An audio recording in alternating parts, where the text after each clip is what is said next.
कौसडी येथील तालीमुल कुरान मक्तबमध्ये जलसा ए आम कार्यक्रम संपन्न। जिंतूर तालुक्यातील कौसडी येथील तालीमुल कुरान मक्तबचा जलसा ए आम कार्यक्रम दिनांक 21 फेब्रुवारी रोजी संपन्न झाला।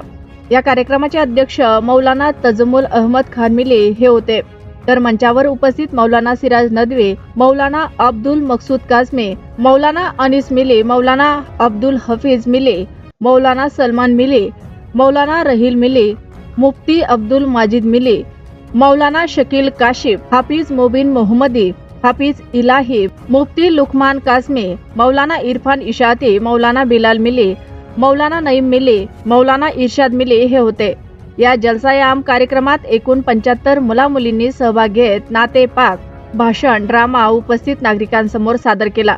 या सर्व मुला मुलींना मान्यवरांच्या हस्ते धार्मिक पुस्तके, वया, पेन तसेच शालेय साहित्य व रोख बक्षिसे देण्यात आले। मौलाना तजमुल अहमद खान मिली व सिराज नदवी यांनी उपस्थित नागरिकांना मार्गदर्शन केले।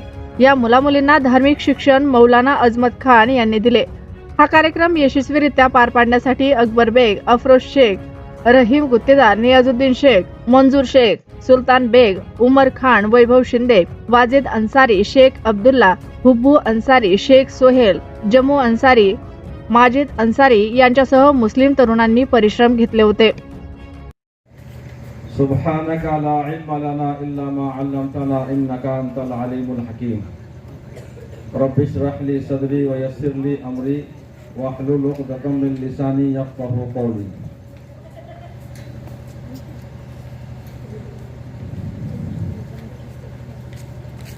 क़ाल अल्लाहु तबारक व तआला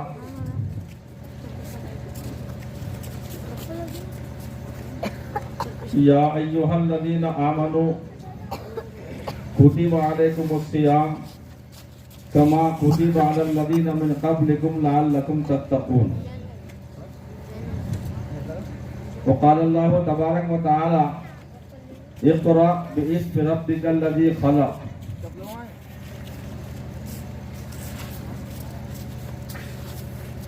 स्टेज पर तशरीफ फरमा जिंतूर और कौसड़ी और अतराफ के उलमाए किराम, मुफ्तियान इज़ाम, स्टेज के सामने तशरीफ फरमा आलियाने कौसड़ी। इतनी बात तो समझ में आ गई कि काफी देर से इतना बड़ा मजमा अपने अपने बच्चों के तालीमी मुजाहरे को देखने समझने के लिए आया था। बच्चों का प्रोग्राम खत्म हुआ तो सारे सरपरस्तान अपने अपने बच्चों को लेकर घर पे रवाना हो चुके हैं। इस मकसद के तहत आपका यहाँ आना हुआ था, वो मकसद पूरा हो गया। उलमाए किराम की बातों को सुनना ये जरूरी भी नहीं था और बिला वजह आपको मजबूरन यहाँ बैठा के रखना मुनासिब भी नहीं है। सुनने का मिजाज और तबीयत अगर सुनने के लिए आमादा होती तो कुछ बात कहने के लिए दिल भी तैयार होता। अल्हम्दुलिल्लाह तालीमुल कुरान के तलबा व तालिबात का एक बहुत अहम जलसा आप हजरात ने सुना। तरबियत और तालीम अच्छे पैमाने पर हो रही है। मुबारकबाद के मुस्तहिक़ हैं वो तलबा और तालिबात जिन्होंने इस जलसे में हिस्सा लिया और काबिल सख्त मुबारकबाद है वो उस्ताद जिन्होंने इन बच्चों को इस काबिल बनाया, उन्हें संवारा। बच्चों की तकदीर ऐसे ही नहीं संवरती, तराशना पड़ता है, संवारना पड़ता है, मेहनत करना पड़ती है, तब कहीं जा करके तलबा और तालिबात की काबिदा सलाहियतें उजागर होती हैं। बहरहाल हम तमाम की इस्लाह के लिए, हम तमाम के अमल करने के लिए इतना ही जरूरी है कि जो नन्ही नन्ही जुबान से हमने इन बच्चों से सुना और खास तौर पर एक तालिबा जिसने बेपर्दगी के उन्वान से तकरीर की और एक तालिब इल्म जिसने माँ बाप के हुकूक बतलाए, और आजकल माँ बाप के साथ में जो होने वाला सलूक है उसको उजागर किया। ये दोनों की तकरीर ही हमारे लिए अमल करने के लिए जरूरी है। इतना ही अगर हम ये तय कर लेंगे कि इंशाअल्लाह ये दोनों, एक तालिबे इल्म और एक तालिबा की तकरीर पर हम इंशाअल्लाह अमल करेंगे, तो मेरा यकीन है दुनिया और आखिरत में अल्लाह हमें कामयाब करेगा। आने वाला महीना रमजान का है। रमजान अल्लाह रब्बुल आलमीन की दी हुई एक बहुत बड़ी नेमत है। किस लिए दी गई है? गुनाहगार बंदों के गुनाहों की मग़फ़िरत के लिए, गुनाहगार बंदों की बख्शिश के लिए यह महीना दिया गया है। अपने अंदर दीनी बेदारी पैदा करने के लिए अल्लाह ने यह महीना दिया है हमें, रमजान का महीना जो आ रहा है। और एक महीने के रोजे उम्मत पर अल्लाह की तरफ से फर्ज किए गए हैं, इसलिए ताकि उम्मत के अंदर तक़वा, परहेजगारी, दीनदारी पैदा हो। तो नियत करो और पक्का इरादा करो कि आने वाले रमजान के महीने में हम 30 और पूरे महीने के रोजे रखेंगे और नमाज भी पढ़ेंगे इंशाअल्लाह।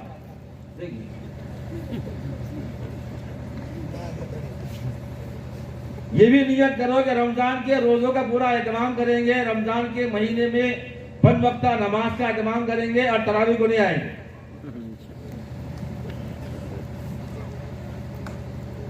इतना मुबारक जलसा, इस जलसे में अपनी लड़कियों और अपने लड़कों की जुबानी कीमती कीमती बातें, करोड़ रुपए से ज्यादा कीमती बातें हमने सुनी।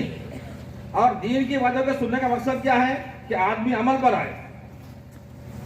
इसीलिए अल्लाह रब्बुल इज्जत का इरशाद है कि ईमान वालों, तुम पर अल्लाह ने 30 दिन के रोजे, 1 महीने के रोजे फर्ज इसलिए किया है ताकि तुम्हारे अंदर तक़वा पैदा हो, अल्लाह रब्बुल आलमीन का खौफ पैदा हो, तुम अल्लाह से डरने वाले बने, तक़वा तारत के लिए तुम्हारा दिल तैयार हो और ऐसा तुम्हारा दिल बन जाए कि तुम हमेशा के लिए गुनाहों से महफूज रह सको और नेकियां तुम कमाते रहो। इसलिए यह महीना आ रहा है। इसके कहीं एक बात कि लबनान का एक बादशाह, नेक दिल, रहम दिल और आदिल बादशाह, इसका यह हाल था कि रियाया पर इसका बड़ा करम और रहम था और रियाया इससे बड़ी खुश थी। ये रात की तन्हाई में और अपना लिबास बदल करके मुख्तलिफ औकात में पूरे बस्ती का गश्त करता कि कहां क्या हो रहा है, बस्ती में लोगों का हाल क्या है। और जब इसके सामने ये बातें आती कि कोई दुखी है तो उसके दुख को दूर करने के लिए कोशिश करता, जो मसला सामने आता उसको हल करने के लिए कोशिश करता। रातों में तन्हाई में खामोशी में गश्त करते। एक मर्तबा ये गश्त करते करते जेल के करीब से गुजर रहा था। भेष बदला हुआ था, बादशाही लिबास जेबेतन किया हुआ नहीं था। कैदी ने आकर के अपना दुखड़ा सुनाया, मैं बेकसूर हूँ, मुझसे कोई जुर्म नहीं हुआ और मैंने चोरी नहीं की, मैंने जिना नहीं किया, मैंने शराब नहीं पिया, मैंने कोई गलती नहीं की है। आपके सिपाहियों ने हमको जबरदस्ती ला करके इस पर डाल दिया। गलत सजा का फैसला हुआ हमारे हम। सारे कैदी जमा हुए, अपना अपना दर्द सुना रहे हैं। बादशाह ने देखा कि उन तमाम कैदियों के दरमियान में एक कैदी ऐसा है जो अभी भी कोने में खड़े होकर उसका सर नीचे झुका हुआ है और वो शर्मिंदा शर्मिंदा है, उसकी निगाह झुकी हुई है और वो आकर के बादशाह के सामने कुछ कहने के लिए तैयार नहीं है। तो बादशाह ने कहा कि जरा वो कैदी जो कोने में खड़ा हुआ है सर झुका करके उसको बुलाओ। उसको लाया गया। बादशाह ने पूछा तुम्हारा क्या कसूर, तुम्हें जेल में क्यों लाया गया? उसने कहा कि मैं बहुत कसूरवार हूं, मुझसे गुनाह हुआ है, मुझसे जुर्म हुआ है और मेरे जुर्म की वजह से मुझे आपके सिपाहियों ने लाकर जेल में डाला है। मैं शर्मिंदा हूं, मैं इतराफ करता हूं कि मुझसे गलती हुई। मुझे अपने गुनाहों पर, अपने जुर्मों पर शर्मिंदगी है, इसलिए मैं आकर के आपके सामने खड़ा होने के लायक नहीं हूं। मैं अपना मुंह छुपाए खड़ा था। मैं क्या मुंह लेकर के आपके सामने अपना दुखड़ा सुनाऊं? मैं कसूरवार हूं। बादशाह ने कहा, ये सारे कैदी जिन्होंने अब तक मुझे अपना हाल सुनाया, ये सब बेकसूर हैं और तुम अकेले कसूरवार हैं। तुमसे अकेले से जुर्म हुआ है। इतने सारे कसूरवारों के बीच में एक कसूरवार का रहना मुनासिब नहीं है, चुनाचे तुमको आजाद, उसको रिहा कर दिया। जो कसूरवार था, जो जुर्म करने वाला था, उसके जुर्म को माफ करके बादशाह ने उसकी सजा को माफ कर दिया, उसको रिहा कर दिया। एक अरसा हुआ, फिर ऐसा मौका आया कि बादशाह जेल के हालात को मालूम करने के लिए पहुंचा। जब ये अंदर गया जेल के अंदर, तो हर कैदी आकर के सुना रहा है कि बादशाह, हकीकत में मुझसे फला वक्त में जुर्म हुआ था, मुझसे गुनाह हुआ था और मैं अपने गुनाह पर शर्मिंदा हूं, मैं अपने गुनाह पर शर्मिंदा हूं। हर एक कैदी ने अपना जुर्म, अपना कसूर सुनाया। बादशाह ने कहा कि तुम सब के सब कसूरवार हो और तुम्हें अभी भी अपने कसूर पर, अपने जुर्म पर शर्मिंदगी नहीं है। अपने कसूर को इस तरह बयान कर रहे हो, फखरिया, मैंने ये गुनाह किया, मैंने ये जुर्म किया, इसलिए जो तुमको सजा दी गई थी उससे दुगनी सजा आज तुम पे डाल, सजा डबल करके चला गया। जो जेलर था, दूसरे दिन सारे के सारे कैदी सुना रहे हैं कि बादशाह भी अजीब है। पहले जब आया था तो ये कसूरवार के कसूर को सुनाने पर उसकी गलती को माफ कर दिया, और दूसरी मरतबा जब आया, हमने भी अपनी गलती का इतराफ किया तो हमारी सजा को दोहरा कर दिया। वजीर ने सुनाया कि पहले जो कैदी ने अपना जुर्म का इकरार किया था और वो शर्मिंदगी से बादशाह के सामने आ नहीं रहा था, बल्कि वो दूर ही खड़ा हुआ था, उसको एहसास था अपने जुर्म का, अपने कसूर का, इसलिए उसके अंदर शर्मिंदगी का एहसास था, इसलिए बादशाह ने उसको माफ कर दिया। और तुम अपने जुर्म को ऐसा बयान कर रहे हो जैसे तुमने बड़ा अच्छा काम किया, इसलिए तुम्हारी सजा डबल कर दी गई। बुजुर्गों, हम तमाम कसूरवारों के लिए, गुनाहगारों के लिए आने वाला महीना ये गनीमत है। हम सबको अपना हाल मालूम है, हम कितने पानी में हैं। किसी आदमी को इस बात की गारंटी नहीं है कि मुझसे कोई गलती नहीं हुई, मुझसे कोई गुनाह नहीं हुआ, या जितने भी नेक अमाल अल्लाह ने हमसे करवाया, जितनी नमाजें हमने पढ़ी, जितने खैर काम किए, वो सारे खैर के काम, वो सारी नमाजें इस काबिल भी हैं कि अल्लाह की बारगाह में वो कबूल किया जाए। ऐसा हमारे पास में कोई अमल नहीं, और हम गलतियों से, कसूरों से बरी भी नहीं। तो बुजुर्गों, इसकी माफी के लिए लअल्लकुम तत्तकून का जो लफ्ज है, अल्लाह ने रोजे फर्ज तुम पर इसलिए किए थे ताकि तुम्हारे अंदर तकवा आए, परहेजगारी आए, और तुम्हारे अंदर ये एहसास पैदा हो कि मेरा अल्लाह मुझे पैदा करने वाला, मुझे अकल देने वाला, मुझे जवानी देने वाला, मुझे ताकत देने वाला, मुझे माल देने वाला, मेरे अंदर सारी सलाहियत पैदा करने वाला, वो अल्लाह मेरे एक एक पल से वाकिफ है। मैंने कब कहाँ क्या किया वो अल्लाह जानता है। इसलिए रमजान के महीने में अपने गुनाहों की माफी के लिए हम रमजान की कदर कर लें, अपने अंदर तकवा पैदा करें, अल्लाह का खौफ पैदा करें, ताकि अल्लाह हमारे कसूरों को माफ कर दे, कसूरों को माफ कर दे। एक पीर साहब जो अपने मुरीदों को दर्स दिया करते थे, उनके दर्स में पुराने मुरीदीन को बैठ करके सुनते थे। एक नया मुतालिम आया, एक नया मुरीद आया, कुछ नहीं करता ला हौला वला कुव्वता इल्ला बिल्लाहिल अलील अज़ीम। वो मुरीद नया आकर के इनके दर्श के अंदर बैठने लगा, और पीर साहब की तवज्जो उस नए मुरीद पर ज्यादा होने लगी। भाई वो कुछ नहीं है, मेहना के उधर मत देखो, बेहतर दो इधर थोड़ी देर के लिए इंशाअल्लाह दुआ करेंगे। वो पीर साहब की तवज्जो नए मुरीद पर ज्यादा, और पुराने जो मुरीदीन हैं, जो तलबा हैं पुराने, उन पर ध्यान कम, तवज्जो कम। तो पुराने मुरीदीन के दिल में हसद पैदा हो गया कि पीर साहब वो नए तालिब इल्म और नए मुरीद पर ज्यादा ध्यान डाल रहे हैं, तवज्जो डाल रहे हैं, हम पर उतना निगाह नहीं है, हमसे उतना प्यार मोहब्बत नहीं है।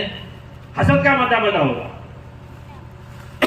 और एक मर्तबा किसी मुरीद ने किसी तालिब इल्म में शिकायत कर दी कि सारे तलबा और सारे मुरीदीन आपसे ये शिकवा कर रहे हैं कि नए आने वाले मुरीद पर आपका ध्यान ज्यादा है, तवज्जो ज्यादा है। तो पीर साहब ने किसी भी तालिब इल्म को जवाब नहीं दिया, मालूम कर लिया क्या हाल चल रहा है दर्स का, आने वाले तलबा का, और उनकी इस्लाह के लिए आपने तरीका जो अपनाया कि एक ऐसा मौका जब सारे तलबा मुतवज्जे थे पीर साहब की बातों पर, जैसे आज तवज्जो थी, जलसे में तवज्जो थी दीन की बात सुनने के लिए, जूने को आता तालीम तलबा और तालिबात का इतना अच्छा प्रोनाउंसिएशन, तलफ़ुज़, अल्फाज की अदायगी, ये चीज़ों ने काफ़ी मुतासिर किया है। यकीनन दिल को रूह या जिगर को मीर, मेरी दोनों से आशनाई है। वक्त इतना हो चुका है कि अब किसी भी तरह की बात करना ये हवा मुखालिफ जाना है कि 11:30 का टाइम हो रहा है, बच्चे काफी थक चुके हैं, आप भी थक चुके हैं, और एक इंसान की, एक आदमी की कैपेसिटी 3 घंटा बैठने की होती है। हमारा प्रोग्राम 3 घंटे हो चुका है, हमारी कैपेसिटी, हमारी ताकत ये अनकंट्रोल हो चुकी है। लेकिन मौलाना जब तक के मस्जिद से आए, मैं आपके सामने चंद बातें आपके गोशे गुजार करना चाहता हूँ। पहली बात यह है कि जैसे स्कूल कॉलेजेस के प्रोग्राम होते हैं, हम थोड़ा असर से या मगरिब के फौरी बाद इस प्रोग्राम को शुरू करें। दूसरी चीज, कमेटी, सदर मस्जिद और इमाम साहब ये नोट कर लें कि जो लोग तमाम बच्चों को इनाम दे रहे हैं उनके नाम ले लें, और इनकी जानिब से इतना इनाम तमाम बच्चों को दूसरे दिन सदर मस्जिद, इमाम मस्जिद और कमेटी के हाथों दिया जाएगा। ये करें ताकि वक्त बचाया जा सके। तीसरी चीज कि हम हर आदमी ये चाहता है कि उसका बच्चा पेश हो। मैं इमामत करता था, मुझे याद है कि बर वक्त बहुत से लोग बच्चे लेकर आते थे और इमाम साहब का गला पकड़ के दबाए जैसा होता कि हमारा बच्चा नहीं आया तो फिर हम देखते। इसलिए इमाम साहब ये करते कि अब यहाँ पर हमने देखे कि 10 ग्रुप, 12 ग्रुप में 10-10 बच्चे। अब 10 ग्रुप में अगर 10 बच्चे हैं तो 100 बच्चे हो रहे, 120 बच्चे हो रहे। यकीनन तालीम, इक़रा बिस्मि रब्बिकल लज़ी खलक़, खलक़ल इंसान मिन अलक़, इक़रा व रब्बुकल अकरम, अल्लज़ी अल्लम बिल कलम, अल्लमल इंसान मा लम यअलम। कुरान करीम ने सबसे पहले तालीम का हुक्म दिया है और तालीम के ताल्लुक से आयत नाजिल हुई है, और इस दुनिया को तालीम से, इल्म से, साइंस से हमने रोशनास कराया है। और पूरी दुनिया को साइंस का जो तोहफा आज यूरोप, जापान की कहना चाहिए कि साइंस से हम अचंभित हो जाते हैं, ताज्जुब में पड़ जाते हैं। लेकिन वही जापान जब अल्लाह का अजाब सुनामी की शक्ल में वहां पर आया तो वो जापान इस बात का अंदाजा नहीं लगा सका कि ये सुनामी कब आने वाली है, और एक कार बड़ी बिल्डिंग के ऊपर एक डिब्बी की तरह हमने देखी है। इसलिए साइंस से आज हम लोग दूर हैं। हमारा बच्चा डॉक्टर नहीं, हमारा बच्चा आईएएस अधिकारी नहीं, आईपीएस अधिकारी नहीं, तहसीलदार नहीं, पीआई नहीं, एसपी नहीं। हमारे बच्चे कॉम्पिटिटिव एग्जाम के अंदर, मुसाबकती तालीम के अंदर कमजोर होते जा रहे हैं। ये प्रोग्राम में आपने 500, 300 इनाम दे दिया, बच्चे ने एक तकरीर 15-20 दिन के अंदर रटी और यहाँ पर आकर सुना दी और वो चला गया और आपका प्रोग्राम खत्म हो गया। ऐसा नहीं है। ये प्रोग्राम होता है कल चाचनी, फ्यूचर प्लान, आने वाले दिनों का मंसूबा, बच्चे की पैमाइश, उसकी ज़हनी पैमाइश, उसकी फिजिकली पैमाइश, उसकी जिस्मानी पैमाइश, और उसका इवैल्यूएशन करके हम उसकी पैमाइश और कदर पैमाइश के जरिए अंदाजा लगाते हैं कि ये बच्चा किस फील्ड में जाने वाला है।